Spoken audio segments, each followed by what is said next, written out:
Welcome to the open mic. You know that feeling when your phone buzzes, right? Yeah. And you glance down and your stomach just instantly drops to the floor? Oh, that visceral reaction. You haven't even unlocked the screen yet. Right. You just see the preview of an email or like a text message.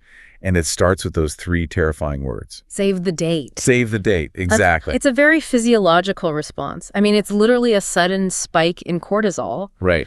Your body's fight or flight instinct just kicks into overdrive over a digital calendar invite. Which is wild when you think about it. Yeah. And look, if it's, I don't know, a college friend's wedding, maybe you're just stressed about the cost of a flight. Sure, we're trying to figure out if you can afford a hotel room. Yeah, that's normal anxiety. Yeah. But when that save the date comes from your extended family, Mm-hmm. or worse, your in-laws. Oh, yeah. That's a whole different thing. Right. And it's for this massive multi-day forced proximity family vacation that is just an entirely different universe of dread. Completely. You immediately start doing the mental math. You start looking for escape routes. You suddenly wonder if it's like medically possible to fake a highly contagious year-long illness just to get out of it. Yes. You're Googling how to get out of a family trip without faking my own death. Yeah. And that extreme reaction is what makes this such a fascinating topic for us today. Because that level of dread, it isn't just about scheduling conflicts. No. It's not about being stingy with your paid time off or not wanting to share a bathroom. I mean, when an adult has a full-blown panic response to a family vacation, it is almost always a symptom of a much deeper, vastly more complex relational history. Right. The vacation is just the catalyst, the history is the actual disease. Which brings us to the source material we are jumping into for today's deep dive. Mm. We've got an anonymous blog post written by a woman who has been married for 13 years. 13 years, that's a long time to build up a dynamic. Exactly. And she is currently staring down the barrel of a family vacation with her in-laws. The family is planning this trip a full year in advance. A full year. Yeah. And they are already demanding confirmations.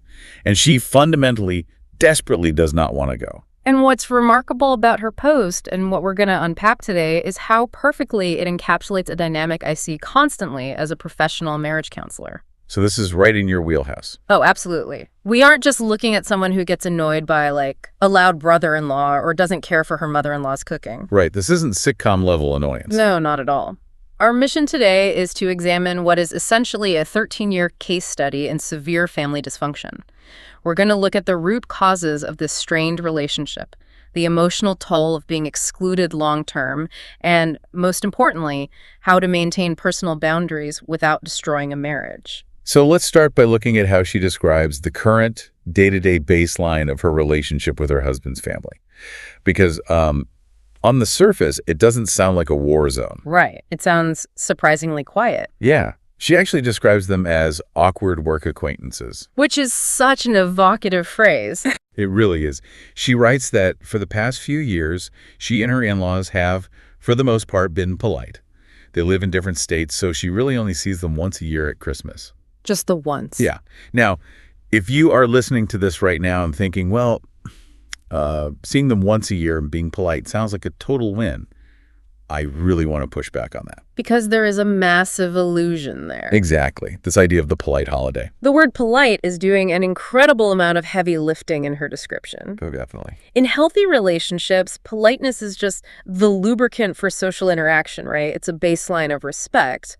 But in family systems, especially toxic ones, polite rarely means kind. Right. It's not warm. No. It usually means a cold, sterile absence of open hostility. It's the difference between a ceasefire and actual peace. Precisely. Mm-hmm. It is the agonizing silence of a family that simply refuses to know you. Wow. Refuses to know you. That's heavy. It is. When you only see these people once a year at Christmas, and the entire interaction is just a series of shallow, heavily guarded pleasantries about, I don't know, the weather or the food, the emotional toll is massive. Because it's fake. Right. It creates this profound sense of cognitive dissonance. You are physically present at the dinner table. You are wearing the Christmas sweater, but relationally, you're a ghost. You're completely unseen. Entirely unseen. And over 13 years, that passive distance erodes your sense of belonging and psychological safety just as effectively as active, screaming hostility. I think that passive element is what makes it so hard to explain to people outside the family, Oh, 100%. Because if someone is actively screaming at you, you can point to it and say, look, they are attacking me. I am the victim here. Yes, there's tangible proof. But when it's just this icy wall of pleasantries, you almost feel crazy for being upset by it. Like, am I making this up? You do feel crazy because the brain knows how to categorize a screaming match. It's a clear threat. You can defend yourself, or you can just leave the room. Right. But systematic exclusion, treating you like a stranger in your own life, it's covert. It leaves no physical bruises. And yet, the human brain registers social rejection in the exact same neural pathways as physical pain. Wait, really? The same pathways? The exact same one. So to your nervous system, being treated like an awkward acquaintance by your own family is a chronic injury. That is wild. And to prove just how far they take this acquaintance dynamic, the source material gives us this absolutely bizarre detail. Yeah, I know the one you're talking about. It is honestly my favorite detail in the entire text because of how revealing it is. The author notes that over the first 8 years of her marriage, her father-in-law only messaged her 3 times. 3 times in 8 years? Yes. And he didn't text her. He didn't call her. He didn't email her. Where did he message her? On LinkedIn. On LinkedIn. It is an incredibly specific choice of medium. And in the context of family systems, I mean, the medium is absolutely the message. Okay, but let me play devil's advocate for just a second here. Sure. If you're listening to this, you might be thinking, look, maybe the father-in-law is just an older guy who isn't great with technology. Maybe he just happened to be on LinkedIn, saw her pop up, and that's how he knows how to communicate. Are we reading too much into an old man using a networking app? If it happened once, Sure. we could write it off as technological incompetence. Right, one-off mistake. But 3 times over 8 years, while simultaneously refusing to use standard forms of intimate communication like a phone call or a text message, Okay. that is a pattern. And we have to look at what LinkedIn actually represents. It is an explicitly professional, non-intimate platform. Right, it's for business. Exactly. It's designed for networking with people you do not have personal ties with. So it's like the ultimate corporate keep you at arm's length move. Absolutely. Connecting on LinkedIn with your daughter-in-law instead of calling her is like treating her as a mid-level marketing manager you met at a conference once. Yeah, like back in 2018 or something. Exactly. So how does this author navigate a family dynamic that literally feels like a networking event? Because my instinct, honestly, would be to just try harder. Which makes sense. Right. If they're being distant, I would want to win them over. I'd be buying incredible Christmas presents. I'd be asking them a million questions about their lives, just trying to force a connection. And that is the most natural human instinct in the world. When we feel the cold shoulder, we attempt to overcompensate. Because we want to be liked. We desperately seek approval because we are socially conditioned to believe that if we are just good enough, we will eventually be accepted. Yeah. But when dealing with a family that has rigidly defined you as an awkward work acquaintance, trying harder only depletes your own psychological reserves. You're just draining yourself. You are throwing emotional energy into a black hole. Because they don't actually want a relationship with you. They want the boundary. The boundary serves them. It keeps the core family unit intact and keeps you firmly on the outside as a perpetual outsider. Wow. So the psychological strategy for handling this kind of long-term passive alienation has to shift entirely. You have to move away from how do I make them like me and pivot to how do I protect myself from the reality that they don't. Which sounds incredibly painful to accept. It is deeply painful. It requires a process called radical acceptance. You have to accept the relationship for exactly what it is, a superficial, distant association, and stop expecting it to suddenly transform into a warm, embracing family dynamic. Right. The moment you stop bringing your vulnerable, authentic self to people who only want to interact with your LinkedIn profile, you reclaim your own power. You stop letting their dysfunction dictate your self-worth. Okay, so that is the baseline.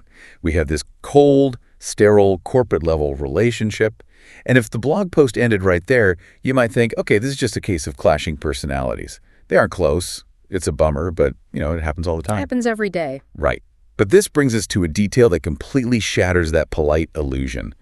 Because at the very bottom of this post, almost as an afterthought, the author drops a footnote. The infamous footnote. Yes. And this single footnote completely reframes the entire 13-year history of this marriage.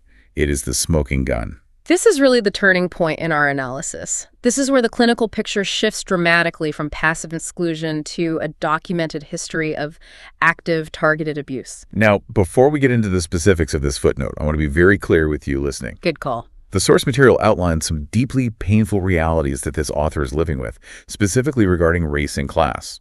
We're going to impartially report these details exactly as they are provided by the author. We are not here to take political sides, nor are we endorsing any specific viewpoints or debating the broader societal implications of these issues. Our job today is purely to analyze the psychological impact these specific behaviors have had on the author and how they mechanically shape this current vacation dilemma. And that is a crucial distinction because the nature of the conflict detailed here is severe. To understand why a family vacation feels like an existential threat to her, we have to look clinically at the trauma she has actually endured. So in this footnote, the wife finally explains what she means when she casually mentioned earlier that they have had many years of conflict. Right. She states that this conflict includes racist and classist comments directed at her by the in-laws, specifically because she is from a different race and a lower economic background than her husband's family. Which is just devastating. It is. She also describes facing public humiliation. She explicitly mentions being yelled at in front of others without ever receiving an apology. Unbelievable. And perhaps most bizarrely, she mentions her in-laws actually going behind her back, straight to her parents and her grandparents, to try and force her to comply with what the in-laws want. It completely vaporizes the word polite, doesn't it? It really does. I mean, they aren't polite. They are openly hostile. And I want to unpack the mechanics of this, starting with the racist and classist comments. Yeah. Because my instinct is that this isn't just about them being ignorant. It's a targeted attack on her foundation. It is a profound structural rejection of who this woman is at her core identity level. Right. When we talk about typical family friction, disagreements over politics or how to discipline kids or where to spend Thanksgiving, those are conflicts of preference or opinion. Sure. But racism and classism are weapons aimed directly at a person's inherent value. The family system is stating through these comments that they view her as inherently less than. Which makes the whole LinkedIn thing make terrifying sense. Yeah. They keep her at arm's length because they genuinely consider themselves superior to her. Exactly. The passive distance and the active attacks are just two sides of the same coin. And when you couple that deep-seated prejudice with behaviors like public humiliation, yelling at her in front of an audience, you are looking at a highly structured environment of psychological abuse. Let's talk about the yelling for a second. Yeah. Why do it publicly? If you have an issue with someone, you take them into the other room, right? Doing it in front of people feels like a very specific strategy. It is. Public yelling is never actually about communicating a problem. It is an attempt to dominate. It's to intimidate and to strip someone of their agency. Like a power play. Completely.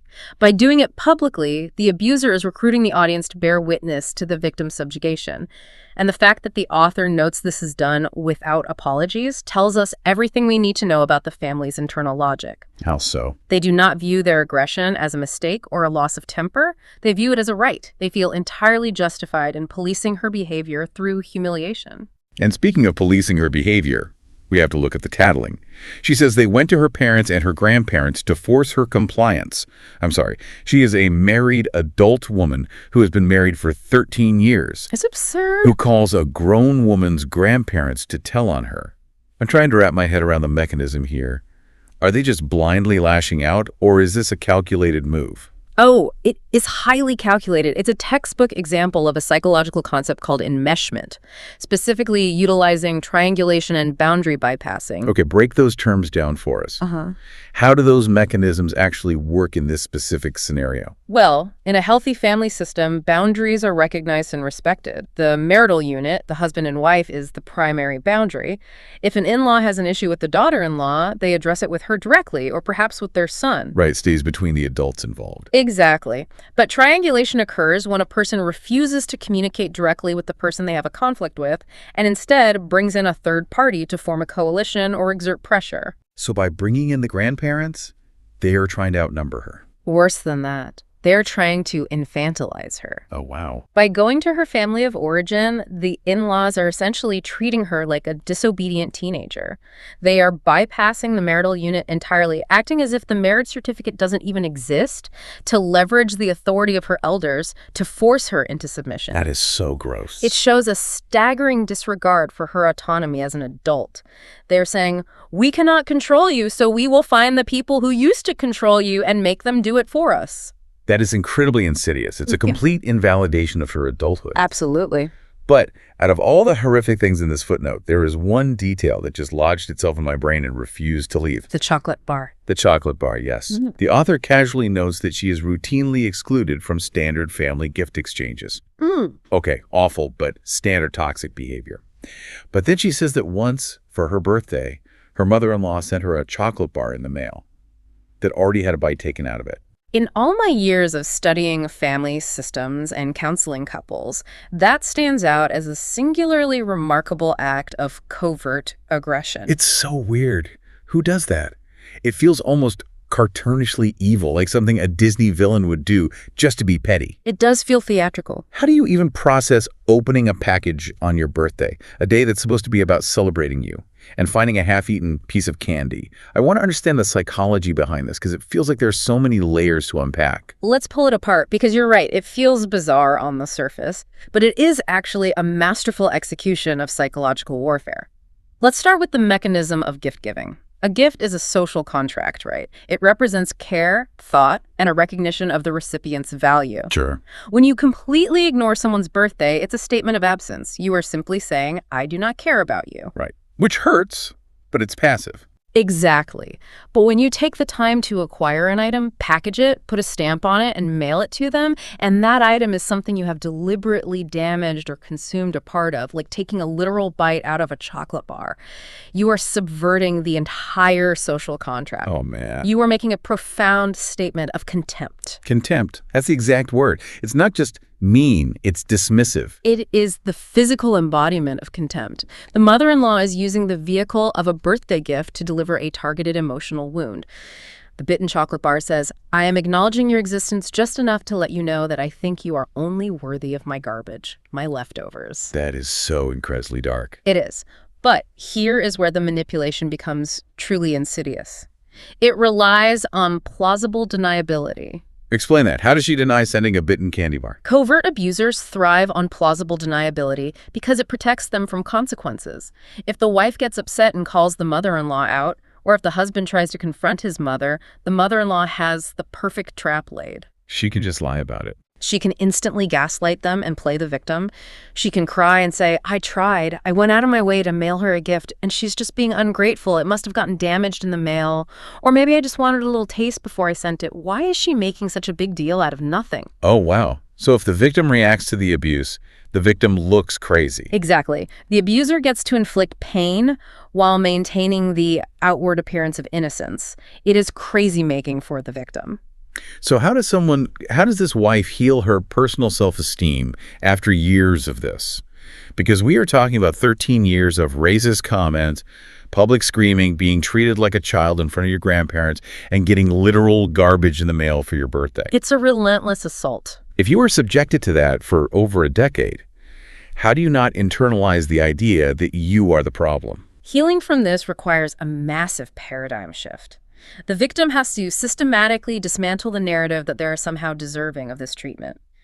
In a professional counseling setting, we would spend a significant amount of time working on separating her core identity from the toxic projections of her in-laws. Okay, so untangling her self-worth from their opinions. Right. She has to realize that the bitten chocolate bar, the racism, the yelling, none of that is data about her. It is exclusively data about them and their profound pathology. It's the old saying, don't accept criticism from someone you wouldn't go to for advice. Precisely. And the second part of that healing process is grieving. She has to grieve the fact that she will never have the loving, supportive, extended family she likely hoped for on her wedding day. That's a huge loss. It is. She has to build an incredibly strong, impenetrable boundary around her own self-worth, recognizing that people who operate with this level of malice are not authorized arbiters of her value as a human being. That is incredibly powerful. And that perfectly sets the stage for the next phase of this deep dive, the vacation trap and the golden child system. Let's get into it. Because now that we are armed with the horrific 13-year context of this relationship, we have to pivot back to the immediate predicament. The family is planning a massive vacation. They want confirmations right now. And the trip is a full year away. Which brings up a fascinating mechanism of control, the weaponization of early planning. Yeah. The wife notes in her post that she feels completely stuck. She points out that this isn't some massive international trip to Europe or Asia that would naturally require extensive logistical coordination. Right. Yet it's being planned so far out that she feels she has no good, polite excuses to decline. Right. You can't really say you have a dentist appointment or a critical work meeting 365 days from now. No, you can't. But let me push back on her assumption here, or at least play the skeptic.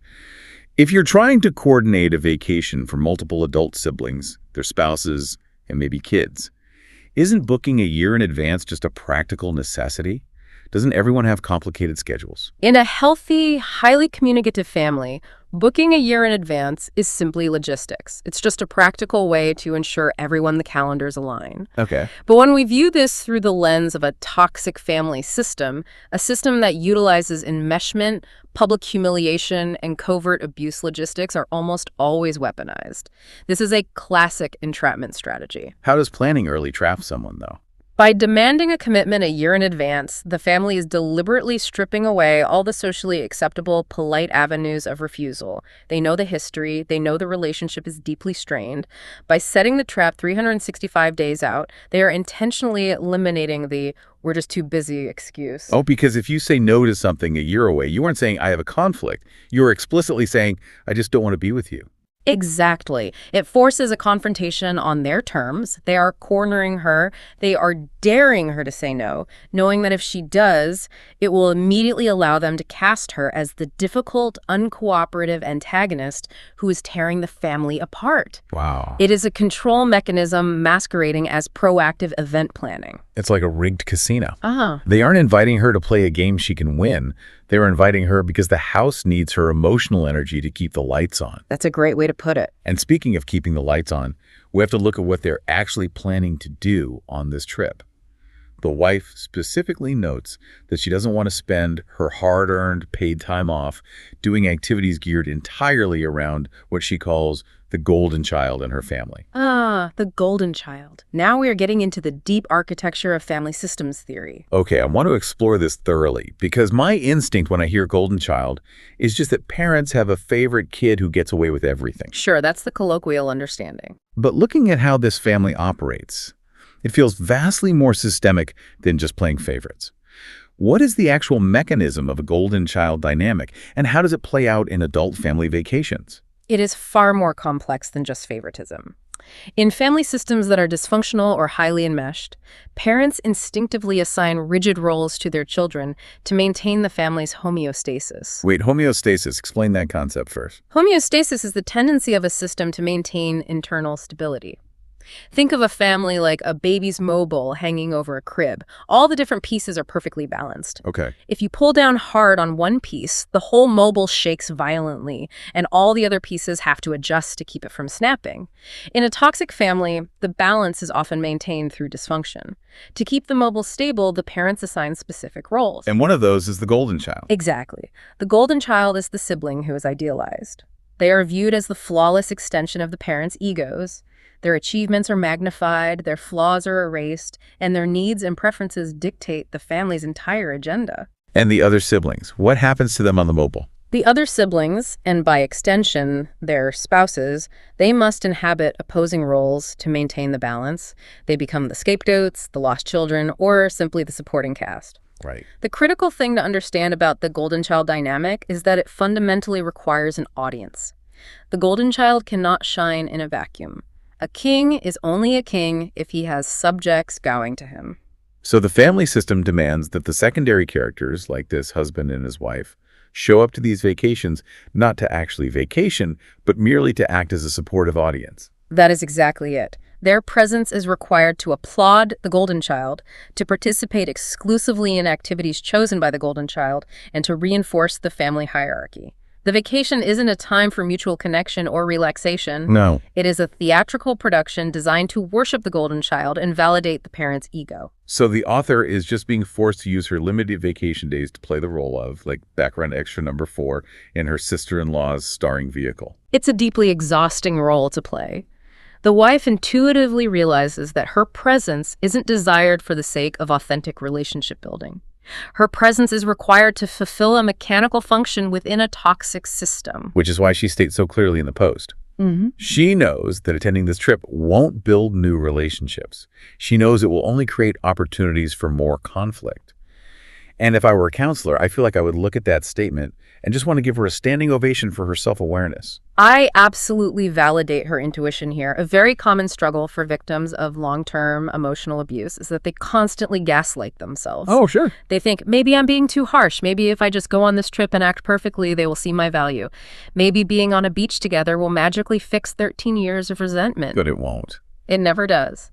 Based on the history outlined in that footnote, the systemic racism, the classism, the public yelling, the sheer contempt of the bitten chocolate bar, there is zero empirical clinical evidence to suggest that a week-long, forced proximity vacation will result in healing. If you step back into a casino that has robbed you blind for a decade, you can't expect to suddenly hit the jackpot just because they moved the slot machines near a pool. That is a perfect analogy. Forced proximity does not cure systemic abuse.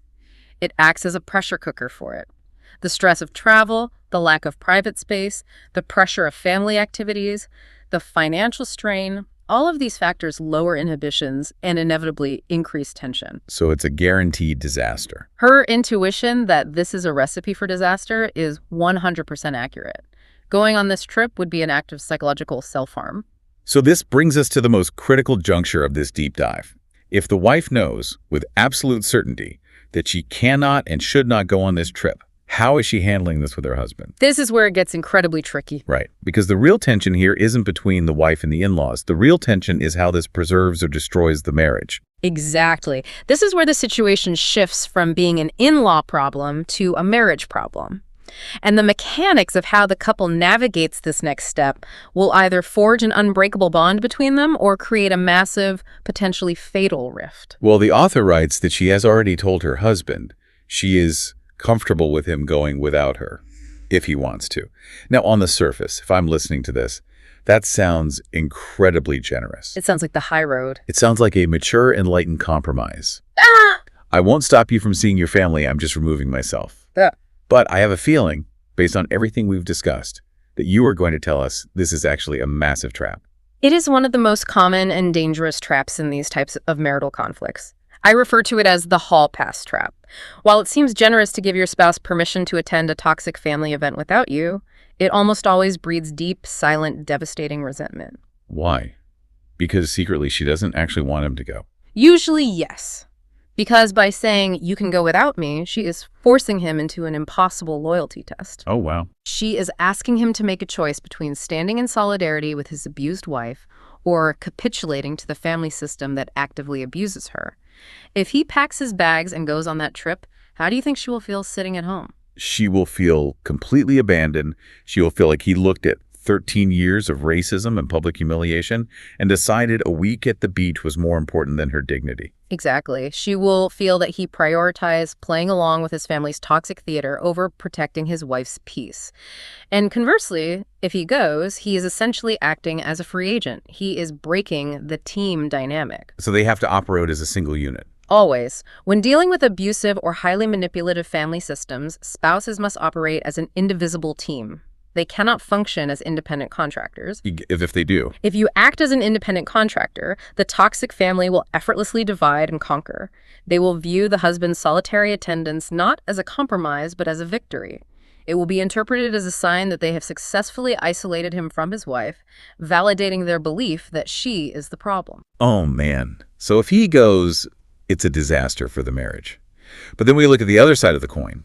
Anticipatory blame. Right. The wife notes that if he does not go, she knows with absolute certainty that she will be blamed for keeping him away from his family. It is the ultimate catch-22. It really is. Go on the trip, be miserable, and get yelled at, or stay home and be cast as the evil, controlling villain in the family group chat.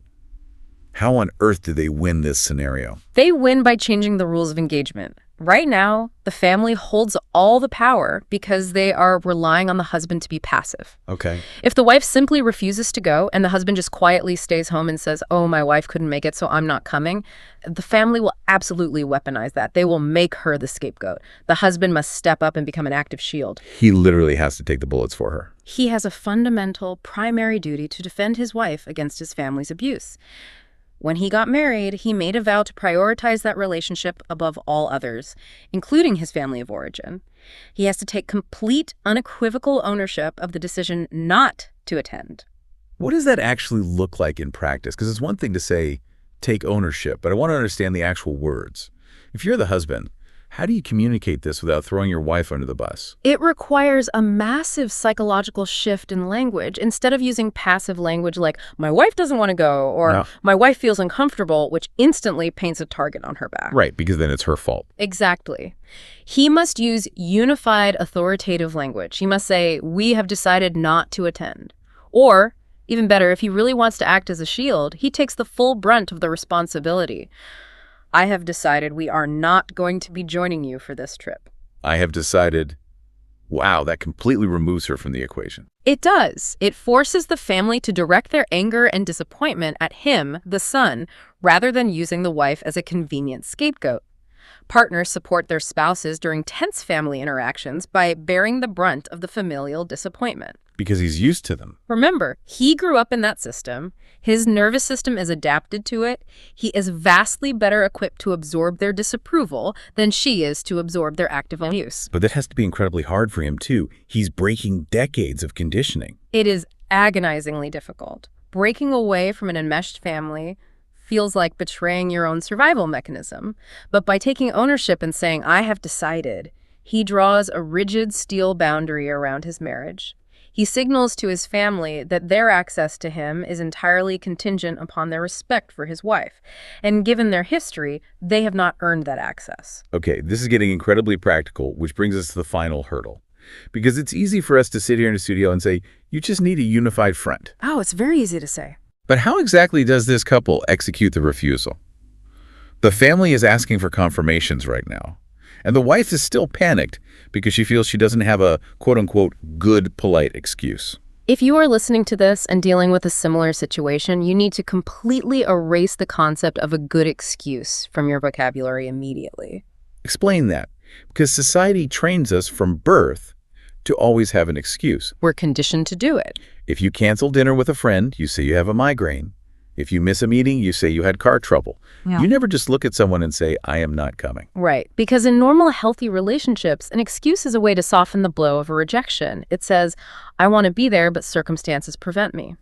But when you are dealing with abusive or highly manipulative individuals, providing an excuse is not a courtesy. It is handing them live ammunition. Live ammunition. This brings up a critical psychological concept in boundary setting, represented by the acronym JEE.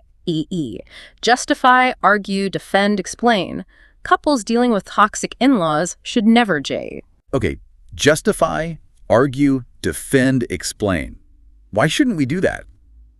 Isn't explaining your reasoning just basic, mature communication? In a healthy dynamic, yes. But in a toxic dynamic, the moment you explain why you can't do something, the other person stops listening to your no and immediately starts attacking your why. Give me an example of how that backfires. Let's say the husband tries to soften the blow by using logistics. He says, we can't come because we can't afford the flights right now.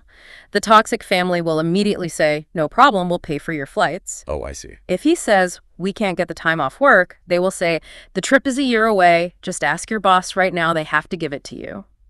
You are treating your reason as a legitimate, factual piece of information. They're treating your reason as an obstacle to be dismantled. You're inviting a negotiation where there shouldn't be one. You are validating their right to debate your boundaries. Exactly. You do not need a logistical excuse to protect your peace. No is a complete sentence. But since they are dealing with family and we want to maintain the high ground, they can soften the no with politeness while keeping the structural integrity of the boundary made of steel. Okay, so give us the exact script. Let's role play this a bit. The husband is making the call or sending the email to his parents. What exactly does he say to decline this year-out vacation without falling into the JD trap? The script needs to be short, definitive, and closed-ended. He says, "Thank you for the invitation and for thinking of us. We won't be able to join you for the trip next year. We hope you all have a wonderful time." That's it. We won't be able to join you. No, because we're busy. No, because we might be moving. No, because we have other plans. Nothing. A black hole of information. You give them absolutely nothing to grab onto. But come on, you know how these systems work. I want to push back on this clinical perfection. Please do. If I send that text to my mother, she isn't just going to reply, "Okay, have a good year." No, probably not. She is going to immediately call me, furious, demanding answers. What do you mean you can't join us? It's a year away. What could you possibly be doing that is more important than family? How do they actually de-escalate that intense pushback in real time without giving in and without screaming back? This is where you employ a communication strategy called the broken record technique. Okay. The fundamental rule of effective communication in these scenarios is realizing that your goal isn't to be understood. Your goal is to be immovable. When the pushback comes, you do not yield an inch of ground, you do not raise your voice, and you do not provide new information. But wait, as a human being, if I just repeat the exact same sentence 3 times to my mother, she's going to think I'm treating her like a toddler.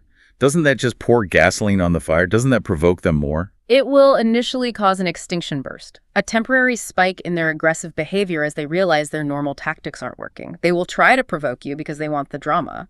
But you have to weather that burst. If you engage, you lose. So what does the husband reply to that furious text message or call? He replies with a slight variation of the original boundary. "We just won't be able to make it work for us this time. Hope it's a great trip." And if they escalate, if they call and start yelling, "You're tearing the family apart. Your wife is controlling you. You're abandoning us." What does he do in that exact moment? He remains perfectly calm, refuses to engage with the emotional escalation, and repeats the boundary one final time before disengaging. He says, "I understand you are disappointed. As I said, we aren't going to be able to make it. I am not going to argue about this. I'm going to let you go now, and we can talk when things are calmer." And this is the most crucial part. He hangs up the phone. It's like verbal judo. You aren't fighting back. You aren't punching them. You're just stepping out of the way and letting their own momentum carry them past you. That is exactly what it is. You remain polite, but entirely unyielding. You do not argue. You do not defend. You just repeat the decision. Over time, this starves the toxic system of the conflict it craves. Because they want to fight. Yeah. They want a dramatic showdown so they can point the finger and say, "Look how crazy and disrespectful they are." By being calmly, politely immovable, you deny them the drama. You deny them the fuel. And in doing so, you protect your marriage. You build a fortress around your own little family unit that their toxicity simply cannot penetrate. That is the ultimate goal. The vacation is just the catalyst. The real work, the actual masterclass here, is building that unified marital front. If this husband and wife can navigate this single boundary together without turning on each other, they will have essentially inoculated their marriage against 13 years of external abuse. Okay, this has been an incredibly heavy, profoundly deep, but incredibly illuminating conversation.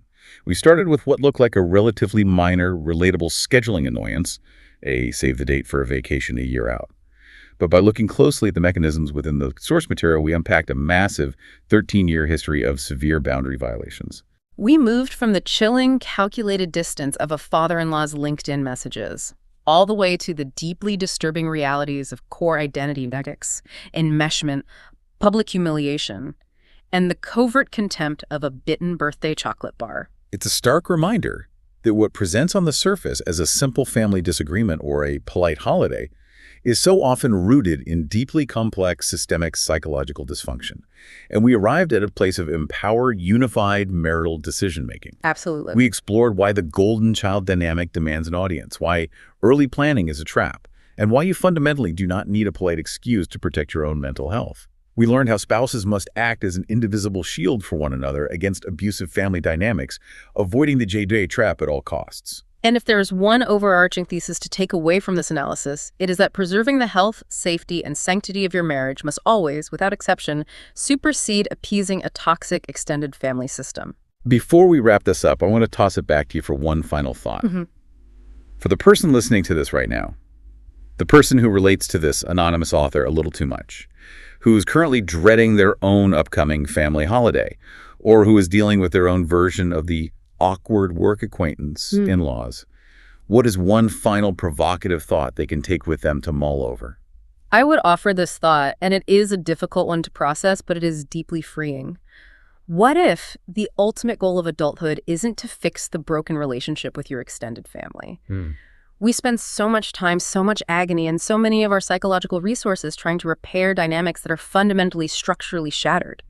We keep returning to the rigged casino hoping to win. But what if your true task, your actual responsibility as an adult, is simply to mourn the family dynamic you thought you would get, so you can finally take all of that energy, all of that love, and all of those resources and put them into protecting the peaceful, beautiful family you have actually built? Wow. Mourn the fantasy to protect the reality. Stop trying to win a game that was rigged against you from the start. That is a profound shift in perspective, and that is going to stay with me for a long time. Thank you all so much for joining us on this deep dive. Keep protecting your peace, keep holding those boundaries, and we will see you next time.